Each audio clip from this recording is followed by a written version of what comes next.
eenyudha inni waa'ee Kiristoos mari'atu suuta jedhanii akka Kiristoos isaaniin dhageenyetti mari'achuu isaaniidha. Inni akka waaqa ta'e fixanii waan hin barreef ilma namaatiin namoonni eenyu jedhuuni ittiin jedhe. Isinoo eenyu naan jettu jennaan eenyu haa dubbatu achi keessa. Maaliif kan isaanii dubbatatan orma fakkeessaniiti. Gaarri Taaboor maaliin yookaan immoo gaarri ol dheeraan jedhame sun eenyudha? Bartoota sadduwwaa maaliif Phexrosiif Yohannisiif Yaaqoob fudhatee ba'ee gaara jalatti kan hafan maaliif gaaf jennee kaasnu qulqulluun Daawit lapheen Waaqayyo akkas jedhee dubbateera. Eeliyaasiif Museen maaliif dhufan raajota keessaa? Manni kiristaanaa garraamii akka Musees, manni kiristaanaa inaafa akka Eeliyaasis barbaaddi.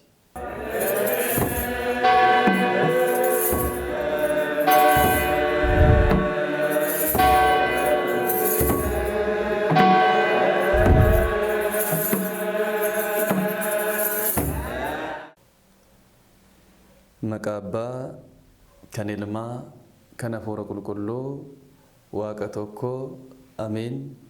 Maqaa Abbaa, kan Ilmaa, kan Hafuura Qulqulluu, Waaqayyo tokko, Ameen.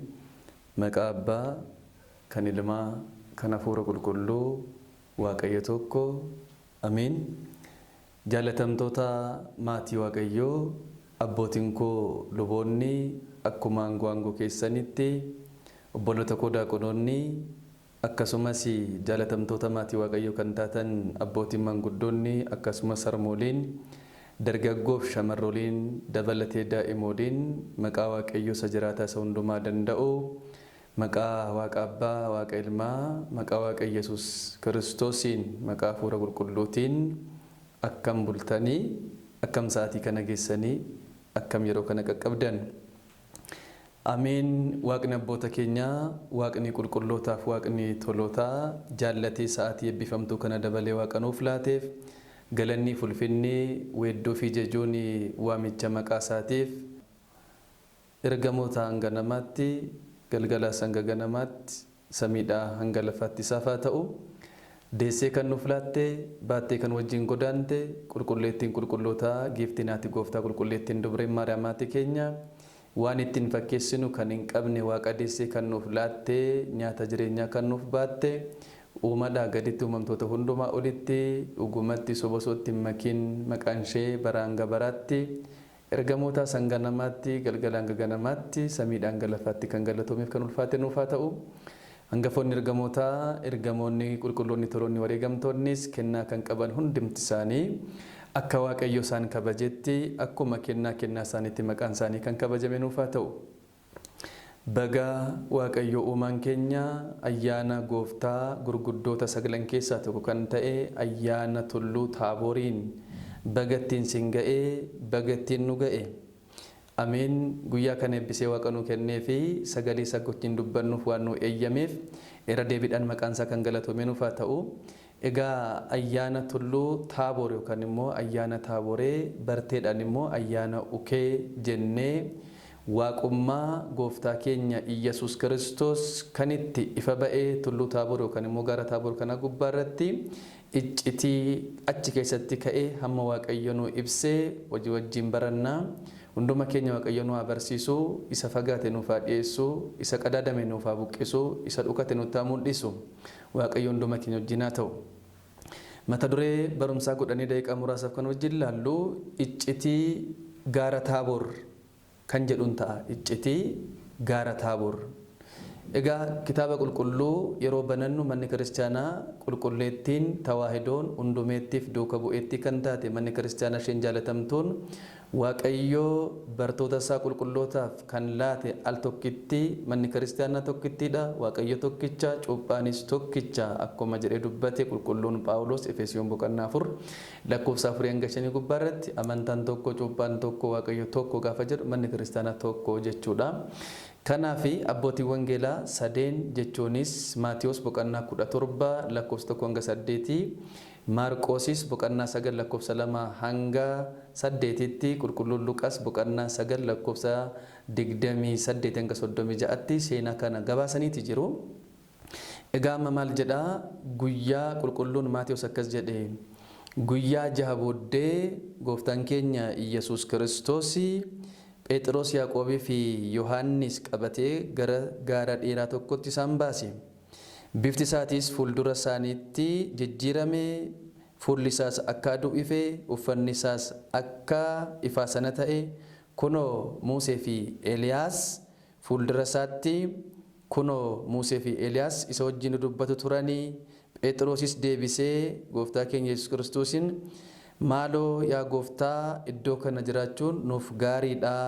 Yoo jaallatta ta'e manoota sadii, tokko si'iif, tokko Eeliyaasiif, tokko immoo Museedhaaf iddoo kana ijaarree haa jiraannu jedhe. Innis kana dubbachaa yeroo jirutti duumessi ifaan tokko dhufee isaaniin haguugee jedha kitaaba gubbaa irratti. Kana keessas duumessa kana keessas sagaleen kanan jaalladhu ilmi koo isa kanaadha, isa dhagaa kan jedhus dhufe. Yeroo kanatti bartoonni kunis ni rifatanii, adda isaaniitiinis ni kufanii. Gooftaan keenya Yesuus Kiristoos isaanitti dhiyaatee isaaniin kaasee hin sodaatinattiin jedhe. Isaanis ija isaanii ol kaasanii yeroo ilaalan waan tokko gooftaa keenya Yesuus Kiristoosiin ala kan biraan argine tureyyuu jedha. Waa'ee jecha isaatiif maqaan Waaqayyoo kan galatoomeef kan ulfaate nuuf haa ta'u. Amma qulqulluun Maarqoosis akkasitti kaasaa huccuu miiccituun, uffata miiccituun akkasitti addeessuu akka hin dandeenyetti uffanni isaa hin ifee, fuulli isaas akka aduu sana ta'e jedhee qulqulluu Luqaas immoo akka bakakkaa sanatti calaqqise fuulli isaas hin ifee jedheeti dubbata. Amma qulqulloonni baristoonni wangeelaa kun sadeenuu guyyaa taaboree kan hin argamne tulluu Taaboor gubbaa irratti, Maatewos hin argamne, Luqaas hin turre, Maarqos hin turre. Kan ture abbaa wangeelaa Yohaannis duwwaadha. Inni immoo waa'ee kanaan barreessine. Maal jechuudha? Manni kiristaanaa ortodoksiin kabaja kan tokko filaatti, lakki ana caalaa ati kabajami. Yohaannis jiraatus carraan barreessuu iccitii kana arguu yoo kennameefis nuti kan amannu otoon argin kan amanan qulqulloota eebbifamtoota akkuma jedhe Kiristoos, isaanis iccitii kana akka arganitti, akka laphee tokkotti, akka jecha tokkotti akka isaan barreessan asirraatti barreeffama. Nuti waan hin jirreef hin barreessinu hin jenne, Yohaannis ana ta'uu qaban jenne. Kanaaf bara keenya keessatti kanaan hin hojjetin, kanaan hin faarfatin, sagantaan hin qajeelchine, lallabbiin hin lallabne, faarfannaan hin faarfanne, eebban hin eebbisne, manni kiristaanaa keessan dhaabbanne jedhanii walii isaaniitiin warra har'a wal faallessinu yookaan immoo warra tokko tuffannu tokko gaduuf qabnuuf fakkeenya guddaadha. Manni kiristaanaa Phexros, Yohaannis, Yaaqoob wajjin kan ta'e sana Maatewosii fi Maarqos, Luqaas kan barreessanii. Eebba sana hunduma keenya irraa bulchu. Amma gatii guddaan maaliidha as keessatti kan mul'ate? Guyyaa ja'a booddee kan jedhame maalinni jennee gaafa kaasnu qulqulluun Luqaas immoo guyyaa 8ffaatti dhekkaasa. Guyyaa ja'a booddee kan jedhu guyyaa 2 bisee, Luqaas immoo guyyaa 8ffaatti kan jedhu 8 kaase. Iccitumti lakkoofsi 6 fi 8 kun immoo iccitii qaba. Lakkoofsi 6 akka mana kiristaanaatti hanquudha yookaan guutuu kan hin taane jechuudha. Lakkoofsi 8 immoo guutuu akka ta'e keessattuu lakkoofsi 8 guyyaa 8ffaattis balbala cufamaadhaan banee otoo hin banin seene gaaf jennu torba dabarree guyyaa 8ffaa. Torba jechuun guutuudha. 8 jechuun immoo akka mootummaa Waaqayyoo ishee dhumaatti lakkaa'amte achitti galla waan ta'eef. Maaliif bara 8ffaatti jedhamee akkuma dubbatamu 8 shii gaafa jedhamu bara dhumaatti gaafa jedhamu sana booda addunyaan kun hin dabarti gara mootummaa Waaqayyoo ishee sanatti dabarra yookaan immoo ibidda bara baraatti gatamna. Filannoo lama qabna.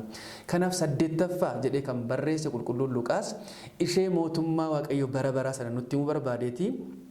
Guyyaa 6ffaa keessa immoo kan hanqise qulqulluun Maatewoosis ja'aan sun immoo nu keessatti hir'ina akka hin qabaanne gara 8ffaatti guddachuu akka qabnuuf iccitiin gara biraa immoo waa'ee Filiphos Qisaariyaatti dubbii ta'e keessattuu wangeela Maatewos boqonnaa 16 lakkoofsa 13 kaasnee 20tti gaafa dubbisnu gara biyya Filiphos Qisaariyaatti bartoota isaa fudhateetii deeme.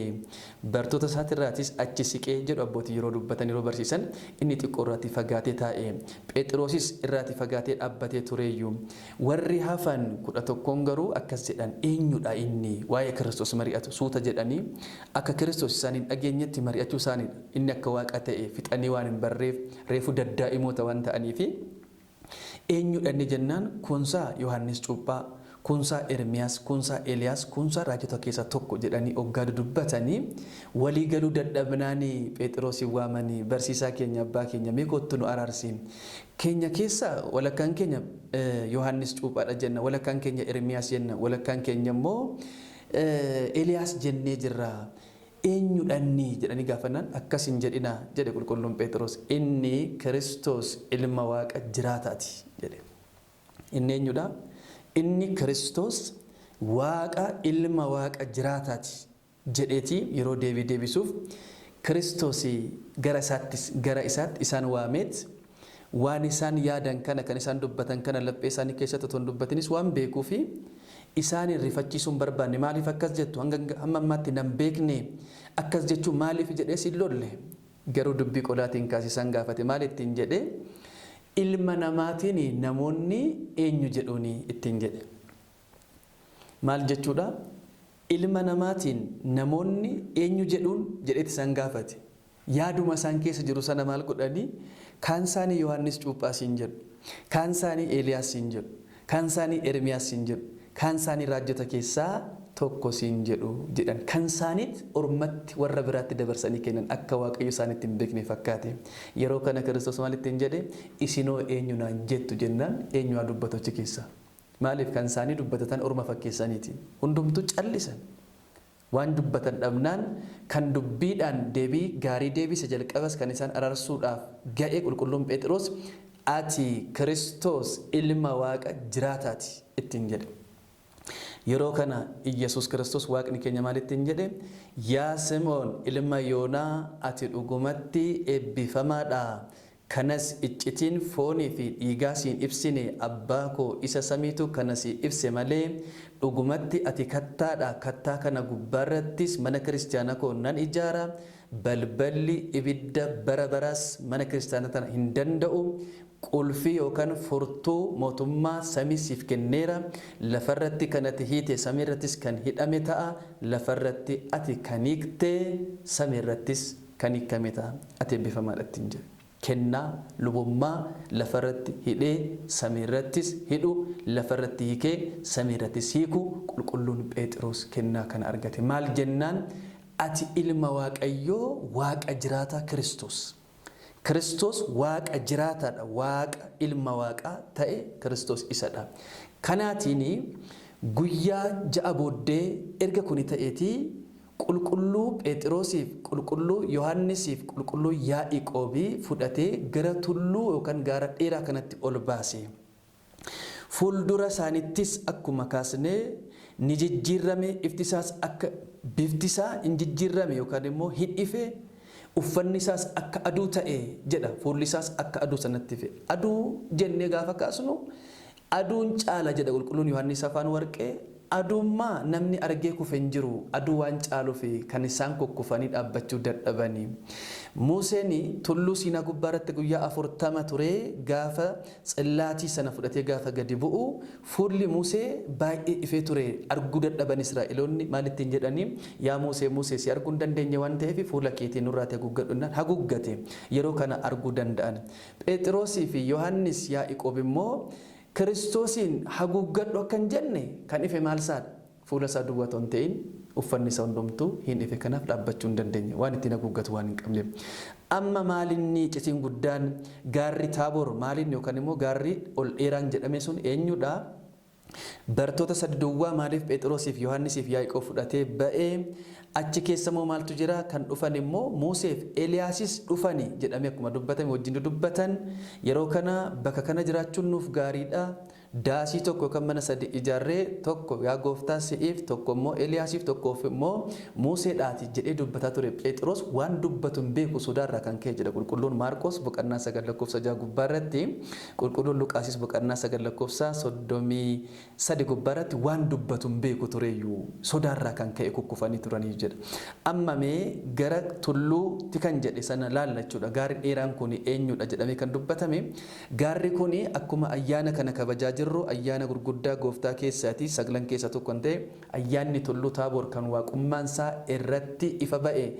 The mountain of transfiguration akkuma jedhan sana warroonni afaan alaatiin barreessanii gaara ifa ba'ummaa jedhu kan ifa jechuun gaara waaqummaan itti mul'ate jedhanii akkuma kaasanii gaarri kun bara kakuu moofaa keessa yookaan kakuu duraa keessa raajiin kan dubbatameefidha. Keessattuu qulqulluun Daawit akka laphee waaqayyoo kan ta'e faarsaa 89 lakkoofsa 12 gubbaarratti Armooni'eemii fi Taaboor maqaa keetiin hin gammadu jedhe. Armooni'eemii fi Taaboor maqaa keetiin hin gammadu. Darbee kitaaba abbootii murtii kan jedhamu boqonnaa 4 lakkoofsa 6 gubbaarratti raajittii Diibooraan mooticha Baarqiin ba'i waaqayyo diina kee Siisaaraa isa baroota hedduuf Israa'eliin cunqursaa ture dabarsee sii laata gaafattiin jettu achuma kitaaba abbootii firdii boqonnaa 4 lakkoofsa 6 gubbaarratti atis loltoota 10,000 qabadhuuti gara tulluu yookaan gaara Taaboor kanarratti ol ba'i waaqayyo diina kee Siisaaraa dabarsee sii kenna. Achirratti Siisaaraan akka du'u ta'eera. Dubartii Iyyaa'el jedhamuuni akka du'u ta'eera. Amma maal jechuudha iccitiin gaara kana gubbaarratti dubbatame gaara kana gubbaarratti akkuma Siisaaraan diinni Israa'eloota akkuma ajjeefame tulluu Taaboor gubbaarrattis kan isaan qoru Phexros Yohaannisiif Yaaqoob warra isaan fakkaatan waaqummaa Kiristoos baruu dadhabanii eenyummaan foon isaanii isaan qoraa kan jiru achirratti mo'atamee waaqa ta'uusaa baranii kan jedhuudhaan iccitiin kun ni kama. Waa'een eenyu waa'ee gaara Taaboor kana gaafa kaasnu jechuudha. Gara tulluu Taabooritti ol ba'uun bartoota sadeenii maaliin iccitiinsaa jennee gaafa kaasnu tokko iccitiin kuni Phexrosis Yohaannisis Yaaqoobis fedhii aangoo qabaachuu barbaadu jedhu abbootii yeroo barsiisan. Akkamitti gaafa jennu gooftaan keenya fayyisaan keenya Yesuus Kiristoos barattoota gidduutti ani dabarsamee nan kennama harka warroota Ayihudootaattis dabarsamee nan kennama nan ajjeefama nan fannifama yeroo ittiin jedhu Phexros maal ittiin jedhe yaa gooftaa kun isirratti hin ta'in ittiin jedhe. Gooftaan garuu kan dhufeef maaliifidha saba waaqayyoo nu'iif jedhee fannifamee nu'iif jedhee du'ee awwaalamee du'a moo'ee ka'ee gara samiitti ol ba'ee jireenya bara baraa nuuf kennuudhaafi. Phexros irratti hin ta'in gaafa jedhu ilmi namaan fayyin akka jechuuti. Kun immoo dubbii diinaati.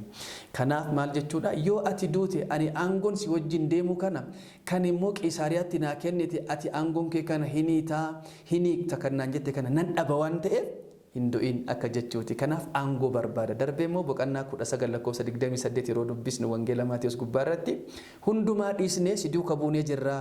Yaa gooftaa nuti maal arganna gaaf jedhu lafarratti waan argatu kennaa muudamaa kan argatu itti fakkaate. Waaqayyo gara maaltiin jedhe kan hundumaa dhiistanii na duuka buutan yeroon deebi'ee dhufutti dachaa 100 buufattanii ittiin jedhe. Kanaaf kan isin kennamu kan biyya lafaa miti, aangoo biyya lafaa miti, ogummaa biyya lafaa miti. Biyya samii keessatti mootummaan dabarre seentanii kan hin baane argitanii kan hin dhabne bara baraaf kan keessa jiraattan aangoo mootummaa samii tan isinii kenna jechuudhaafi Phexros aangoo kana barbaade. Yohaannisii fi Yaaqoobis haadha isaaniitiin maal jedhaniini nuti karaa mirgaaf karaa bitaa isaa dhaabbannee gaafanni mootii ta'u nuti immoo qondaaltota isaa karaa mirgaaf bitaa akka ta'an dhaqiitii nuu kadhadhutti hin jedhani.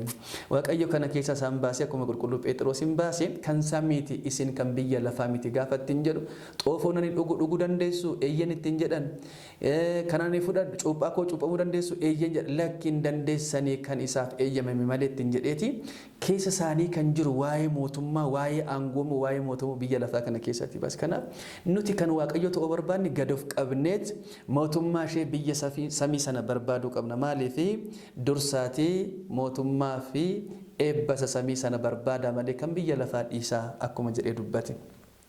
Inni lammaffaarratti iccitiin guddaan Phexros Yaaqoobii fi Yohaannis dhufuu danda'anii Phexros akkuma kaasne amantaadhaan fakkeeffama ati ittiin jedhe kattaadha mana kiristaanaa koos nan ijaara akkuma jedhe Phexros amantaadhaan amantaa qulqulleetti.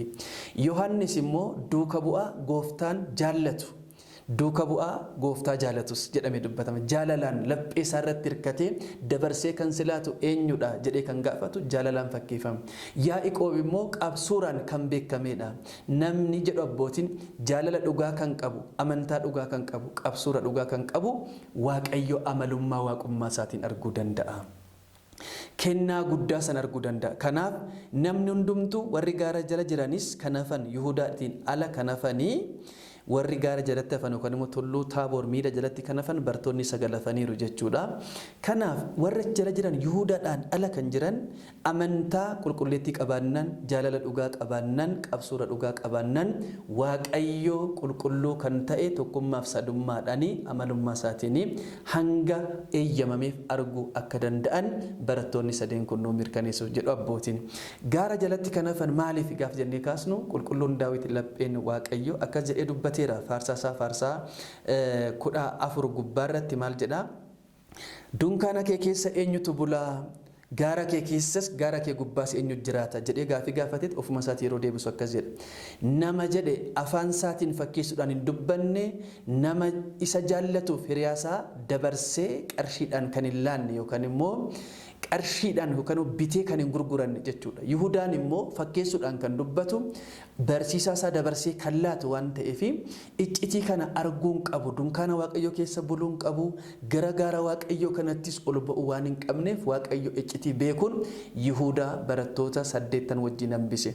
Barattoonni 3 achi jala jiraatanis iccitiin kun jalaatiin dhokanne Yihudaan garuu kanaaf ga'uu waan hin qabneef kophaa isaatti hafee du'a isaatti kanan murteessuudhaaf achi dhaqee gurguradhe ana kophaatti waan hambiseef akkan jenne iccitii kanan deemanii Waaqayyo argu akka hin fakkeessanii uffata Kiristoos yookaan immoo uffata lubummaa fakkeessanii uffata Phaaphaasummaa fakkeessanii kaabbaa sana qabatanii warqee masqalee warqee yookaan fannoo warqee qabataniif ta'anii mana kiristaanaa keessa waan deddeebi'aniif kan Waaqayyo ta'uun hin danda'amu.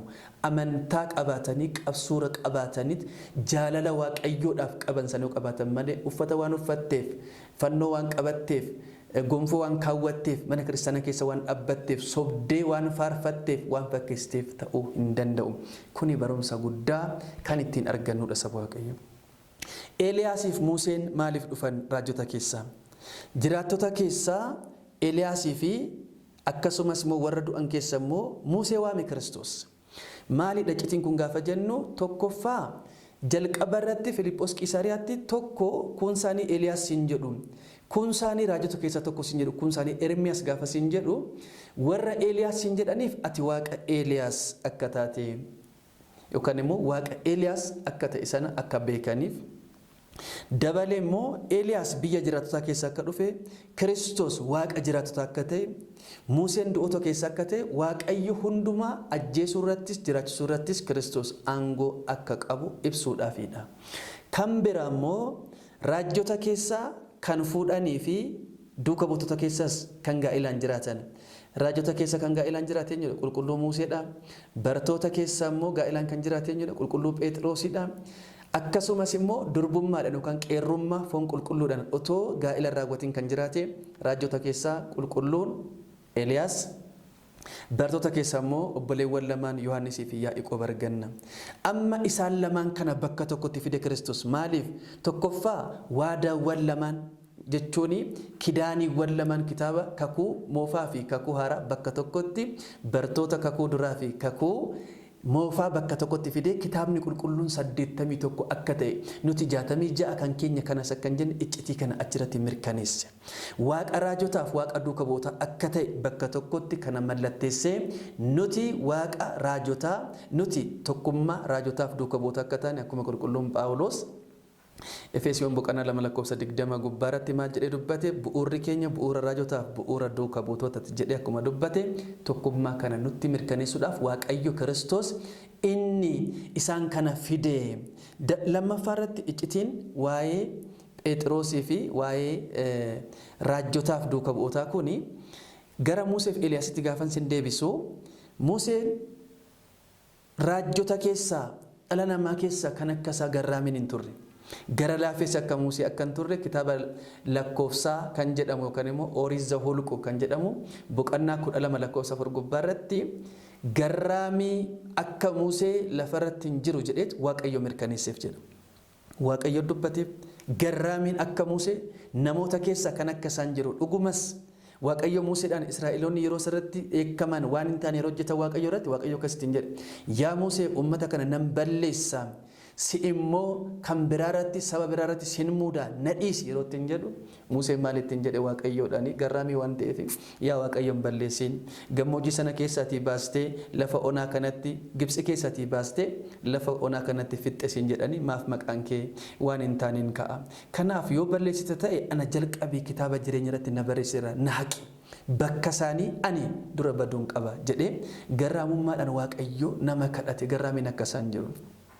Tikseen dhugaan, tikseen hoolotaa, abbaan dhugaan, Phaaphaasiin dhugaan, lubni dhugaan, tajaajila dhugaan kan akka Musee ta'uu qaba. Eliyaas immoo Waaqayyoodhaaf inaafaa kan akka isaa akka hin jirre bara mooticha Akaab namoonni waaqa tolfamaa Ba'aaliif yeroo waaqeffatanitti namoota baay'ee kophaa koo hafeera yaa Waaqayyo si inaafeera jedhee luboota Ba'aalii waaqessan hunduma isaanii akka inni ajjeesiseef akkasumas Akaab dhaqee namoota loltoota ajajaa loltootaa 50f ajajaa isaa walitti tokkotti fidee Akaab mootichi waamatti jennaan yaa nama Waaqayyo mootichi Akaab si waama bu'ittiin jennaan ani nama Waaqayyoon ta'e ibiddi samiirraati bu'ee loltoota kee 50 si ajajaas wajjinaa nyaatuttiin jedhe ibiddi samiirra bu'ee ajajaa sanas loltoota inni abboomu 50 fixxe ammas deebi'ee kan biraa dhufe yeroo lama ajajaa 2 fi loltoota 100 fixxe ibiddi sun kanaaf baay'ee Waaqayyoof inaafadha maal jechuudha kun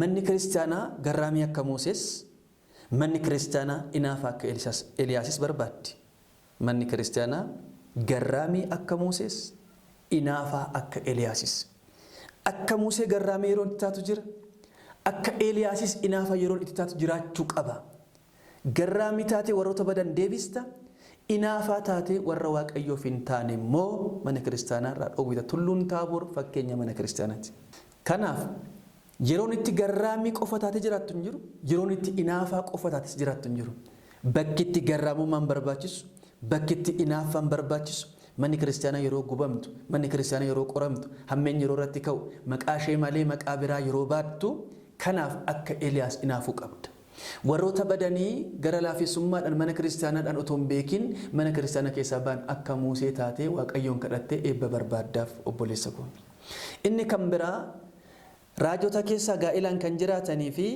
duuka buutoo keessaa kan gaa'ilaan jiraatan akkasumas kan qulqullummaa fooniin jiraatan raajota keessaa kan akka Eliyaasiif kan akka Yohannis immoo bartoota keessaa kan akka Yaaqoob tokkummaa kana keessatti warri gaa'ilaan jiraatan warra qulqullummaa fooniitiin yookaan durbummaadhaan qeerrummaadhaan jiraatan akkan tuffanne warri qeerrummaadhaan jiraatan yookaan immoo qulqullummaa fooniitiin jiraatanis warra gaa'ilaan jiraatan akkan tuffanne isin lachuu jabaattanii cimnaan mootummaa Waaqayyoo dhaaltu. Caalattu yeroo baay'ee amma warri qulqullummaa fooniitiin monoksummaadhaan yookaan Phaaphaasummaadhaan jiraatan warroota gaa'ilaan jiraatan tuffachuu barbaadu. Luboota gadi xiqqeessanii ilaaluu barbaadu. Wanti nama ajaa'ibsiisu garuu kan caalanii mul'atan warroota gaa'ilaan jiraatan. Museenis duree raajotaadha gaa'ilaan jiraate. Phexrosis duree duuka bu'ootodha gaa'ilaan jiraate. Caalummaa isaaniif laateera maaliif? Phaaphaasonnis eenyus ta'an qulqullummaa fooniin kan jiraatan eessatti argaman warroota gaa'ilaan jiraatan kana keessatti argamaniiru.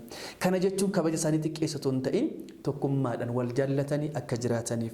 Tulluu kana gubbaarratti akkasittiin jedhe Phexros bakka kana jiraachuun nuuf gaariidha ittiin jedhe eeyyeen nuuf gaariidha mana kiristaanaa keessa jiraachuun Waaqayyo wajjin jiraachuun nuuf barbaachisummaan isaa malee Waaqayyoof miti. Anaaf siniif saba Waaqayyo kan jiraachuun kan barbaachisu. Kanaaf jedhe qulqulluun Baasiliyoos inni Qiisaariyaa yaa Waaqayyo ani uumama ta'uun koo waaqummaa keetiif waan dabaluun qabu anaaf garuu waaqummaan kee na barbaachisa. Kanaaf ati anaaf barbaachista malee ani siin barbaachisu. Kanaaf mana kiristaanaa keessa jiraachuun Waaqayyoof otoo hin ta'in mana kiristaanaa otoo hin ta'in nuuf barbaachisummaan isaa. Dabalee maal jedhe Phexros daasii tokko yookaan mana tokko si'iif tokko immoo Eliyaasiif tokko immoo Museedhaaf ijaarraa nuti akkasumatti gaaddisa isaa kana jala jiraannatti hin jennaani. Yeroo kanatti duumessi samiirratti dhufee isaan golgee maaliifi bara Kiristoos abbaa koo bira mana hedduutu jira mana jireenya baay'ee jira kan ittiin jedhe daasii ijaaree akkuma Eliyaasii fi Museetti fakkaate tokko tokko wal qixxeessee ijaaruudhaaf yeroo kana duumessi adiin tokko yookaan immoo duumessi qulqulluun isaan haguuge akka sagalee duumessa keessas ilmi koo kanan jaalladhu isa kanadha. kanaaf isa dhagaa akkuma jedhe warroonni kan biraa akkuma ati ilma waaqayyoo isa jiraatatti jedhe sanas ragaa baasisuudhaaf samii irraatii duumessa keessaa abbaan ilmi kun kanan jaalladhu isa dhagaa akkuma jedhe dhugumatti ilma waaqayyoo isa jiraataa Kiristoos akka ta'e mirkaneeffatan. Eeliyaasii fi Museedhaaf immoo amma bara oriitii keessa dunkaana warqeedhaan kan ijaare Museedhaaf daasii ijaaruudhaaf qulqulluun Phexros kadhate. Maaliif garraamiidha waan ta'eef akkuma Musee innis dabalee hoo tokko as jira yeroo jedhaan hafuurri fudhatee kan bakka biraa isa geessu Eeliyaasiif immoo ammas daasiidhaan ijaaree bakka sanatti achiisuu barbaade qulqulluun Phexros waan dubbatu hin beeku iyyuu sodaatee jira kitaabni irratti waan dubbatu hin beeku Museen sodaatee jira. Phexros waan dubbatu hin beeku sodaatee jira yeroo sanatti qulqulluun Maarqos yeroo barreessu qulqulluun Luqaas yeroo barreessu hundumaafuu bara kakuu haaraa keessa jiraatanii warra raajota simatan raajota qulqulloota raajota isaan dhugaa simachuudhaaf keessummeessuudhaaf daasii ijaaranii keessummeessuu kan barbaadan kan akka qulqulluu Phexros dhugumatti amantaan isaanii kan akka Yohaannis kan akka Yaaqoob dhugumatti amantaan isaanii iccitii adda ta'edha. Baay'eewwan keessaa iccitii muraasa kana kaasneeti egaati fuuldura isaaniitti fuulli isaa injijjiirame akka aduu ta'e uffanni isaan calaqqise akka bakakkaa sana ta'e jedhamee kan dubbatame iccitiin waaqummaa isaa hamma isaan danda'aniin xiqqaate isaaniif ifa ba'e. Amma iccitii waa'ee ukeetti dhufneeti seena keenya gabaabsina. Ayyaanni kun maaliif kabajama? Ayyaana kana keessatti maaltu jira amma? Tokko xomborreen yookaan daamotiin ni ibsama. Lammaffaa mulmuluun yookaan immoo daabboon ni tolfama. Sadaffaa irratti immoo yeroo kanatti maaltu godhama? Daa'imman yookaan ijoolleen weedduu weeddisan qabu, walaloo walaleessan qabu, yeedaloo yeedaleessan qabu. Kuni martiyyuu iccitii manni kiristaanaa waa'ee Kiristoosiin kan biraa immoo qancaniin dhukaafama. Qacce tokkoffaa daamotiin yookaan xomboreen ibsamuunsaa ifni suni ifa Kiristoos dabra Taaboor gubbaarratti mul'ise ifa waaqummaa sanan fakkeenyaadha jiran. Ilaala xomboreen mataansaa Kiristoosiin barsiisa. Mana kiristaanaa keenya qulqulleettii ortodoksii keessatti wanti hundumtuu Kiristoosiin barsiisa. Qanceen dhukaafamu sun tokko iccitiinsaa reebbamuu Iyyasuus Kiristoos gaafa qabamu sana ibsuu barbaade. Lammaffaa immoo iyyi qaccee sana akkuma ijoolleen gaara gubbaarratti ba'anii qaccee yeroo tokko san sagaleensaa fagaatee dhageeffamu sana duumessa keessaa sagaleen waaqa abbaa ilmi koo ani jaaladhu jedhee dubbate sagalee qaqawweessa sanaan fakkeeffama. Kunis iccitii Sillaasee keessaatii tokko kan ta'e qacceen kun nutti. Lammaffaa irratti immoo mulmuluun tolfamuunsaa ijoolleen tiksoonni tulluu Taaboor naannoo sana jiranii akka aduutti bakkisuun aduu caalaa waan ifeef akkuma qulqulluun Yohaannis afaan warqeen jedhee guyyaa waan itti fakkaateef loowwan isaanii hoolota isaanii fudhatanii hin galle guyyaa si'anii taa'aa oolan maatiin rifatanii dukkana waan ta'eef safara isaaniitti yookaan bakka isaan jiranitti mandara isaaniitti daamotii tolfatanii ibsatanii mulmuluu ijoollee kana beela'aniiru waan ta'eef qabatanii gara tulluu Taaboor kanaatti bakka ijoolleen isaanii jiran dhufan. Kun immoo har'a daa'imman yeroo hoyyaa jedhanii yookaan yeedaloo kanaanii dhufanii mana manarra deemanii waggaatti yeroo tokko kadhachuu barbaadanii miti. Maaliif otoo kadhachuu ta'e guyyaa hundumaa kadhatu ture. Garuu kun aadaa amantaawaa ta'e aadaa amantaa keessatti argame waan ta'eef yeroo dhufanii kadhatan mulmuluu kennamaaf ijoollee kana yeroo isaan weeddisan. Kana jechuun maal jechuudha? Fakkeenyi ijoollee sanaa fakkeenya duuka bu'ootaa gara handaara lafaatti deemaa eebbisaa barsiisaa cuupha akkuma jedhe isaanis cuuphanii barsiisanii ilmummaa Sillaasee akkuma laatanii fi jabaadhaa jiraadhaa amantaadhaan jedhanii akkuma eebbisan ijoolleen kunis mulmuluun yeroo kennameef yeroo eebbisan isaanis maal jedhu ijoolleen kun maatii sana eebbisaniit maatii sanaanii ijoollee argadhaa qabeenyas horadhaa dhiigaa foon waaqayyootiin jabaadhaa jedhanii eebbisanii fakkeenya bartoota gooftaati. Kun hundumtuu iccitii manni kiristaanaa qabateedha saba waaqayyo. Kanaaf qacceen sunis darbeemmoo mulmuluun kunis darbeemmoo daamotiin yookaan immoo xomboreen ibsamus fakkeenya Kiristoosiin achi keessatti manni kiristaanaa waan hundumaa giiftii waan hundumaan guutuu taate manni kiristaanaa. Kanaaf mana kiristaanaa keessa cimnee jiraachuu qabna. Egaa ukee jechuun maqaan isaayyuu ifadha, kan ifa ba'eedha, birraadha. Kana booda maal jedhama? Ukeen eega ba'eeti jenna nama barteedhaan egaati. Ukeen eega ba'ee ganni hin jiru lukkuun eega iyya dukkanni hin jiru jedhama. Kana booda amma dukkana keessaati duumessa nama sodaachisu sana keessaati baanee gara birraatti gaafa deemnu dukkana jechuun wallaallummaa, dukkana jechuun amantaa maleessummaa gara Kiristoos gara ifa waaqummaa isaa sanatti baanee amantaadhaan jiraanne Kiristoos wajjin akka dhaabbannu ayyaana guddaa kana akka kabajnu manni kiristaanaa kan hundumaa qopheesse Tulluun Taaboor fakkeenya mana kiristaanaati. Iccitiiwwan kana hundumaa achi keessatti hundumaa kaasne sa'aatiin nuun ga'u gara iccitii hundumaa kaasuuf sa'aatiinis nuun ga'u yeroonis nuun ga'u kitaabni tokkoyyuu nuun ga'u iccitii waa'ee Tulluu Taaboor kana yeroo kaasne baay'eewwan keessa garuu cophatana qabannee manni kiristaanaa giiftii iccitiidhaan guutamte kan akkamii akka taate beeknee mana kiristaanaa keessa dhaabbannee amantaa akka Phexros jaalala akka qulqulluu Yohaannis qabsurummaa akka Yaaqoob inaaffaa akka Eeliyaas garraamummaa akka Musee qabaannee Waaqayyo wajjin jiraannee mana isaa keessa dhaabbannee iccitii isaas arginee fooniif dhiiga Waaqayyo fudhannee hamma dhumaatti akka dhaabbannu gaara qulqulleettii sana gubbaarratti gaara Tsiyoon gubbaarratti Kiristoos wajjin akka mul'annu kenni abbaa jaalalli ilmaa kenni abbaa jaalalli ilmaa tokkummaan hafuura qulqulluu araarsummaan giiftii keenya qulqulleettii Dubree Maariyaamii eebbi qulqullootaaf tolootaaf wareegamtootaa hunduma keenya wajjin haa ta'u